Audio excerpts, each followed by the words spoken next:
بسم اللہ الرحمن الرحیم۔ تمام دیکھنے اور سننے والوں کو عثمان محمود کی طرف سے السلام علیکم۔ عید الفطر کا معنی لوٹنا، اور عید کو عید اسی لیے کہتے ہیں کہ یہ ہر سال لوٹ کر آتی ہے، اور فطر اسی لیے کہتے ہیں کہ اس میں روزوں کا فطرانہ ادا کیا جاتا ہے۔ اب عید الفطر کا معنی ہوگا فطرانہ ادا کرنے والی عید۔ عید الفطر کی رات کی فضیلت۔ عید الفطر کی رات کو لیلۃ الجائزہ یعنی انعام کی رات کہتے ہیں، کیونکہ عید کی شب عبادت کرنے والوں کو اور عید کی نماز ادا کرنے والوں کو مغفرت و جنت کی عید دی جاتی ہے۔ شب عید کے فضائل۔ فرامین مصطفیٰ صلی اللہ علیہ وسلم ہے کہ جس نے عید کی رات طلب و ثواب کے لیے عبادت کی، اور جس دن لوگوں کے دل مر جائیں گے اس کا دل نہیں مرے گا۔ فرمان مصطفیٰ صلی اللہ علیہ وسلم ہے کہ جو عید کی رات شب بیداری کرے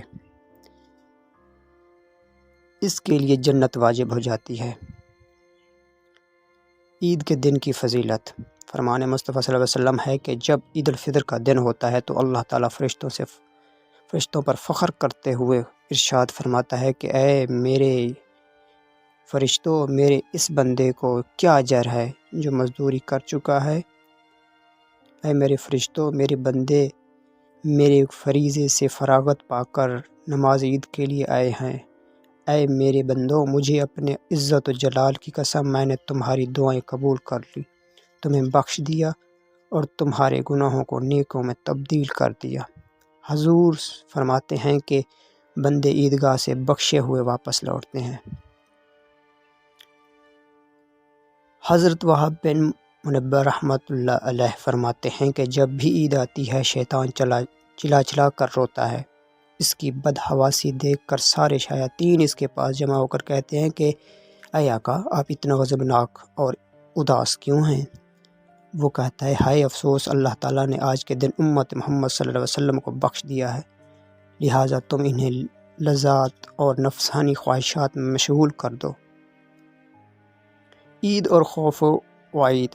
حضرت عمر فاروق رضی اللہ تعالیٰ عنہ عید کے دن زار و زار رونے لگتے۔ لوگوں نے پوچھا کہ خوشی کے موقع پر یہ رونا کیسا؟ آپ نے فرمایا لوگوں، یہ عید کا دن ہے، اور وعید کا بھی، جس کے نماز روزے قبول ہوئے ان کا عید کا دن، اور جن کے روزے منہ پر مار دیے گئے ان کے لیے وعید کا دن۔ اور میں نہیں جانتا کہ مقبول لوگوں سے ہوں یا نہیں۔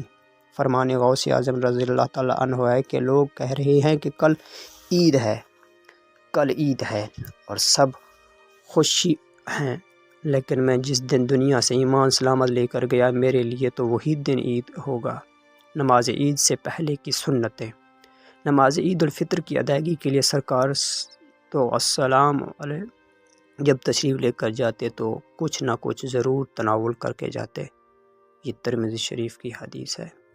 حضور صلی اللہ علیہ وسلم عید الفطر کی ادائیگی کے لیے جانے سے پہلے چند طاق کھجوریں تناول فرماتے تھے۔ یہ بخاری کی حدیث ہے۔ آقا کریم صلی اللہ علیہ وسلم جب عید الفطر کے لیے تشریف لے جاتے تو ایک راستے سے جاتے اور دوسرے راستے سے واپس آتے۔ ترمذی شریف۔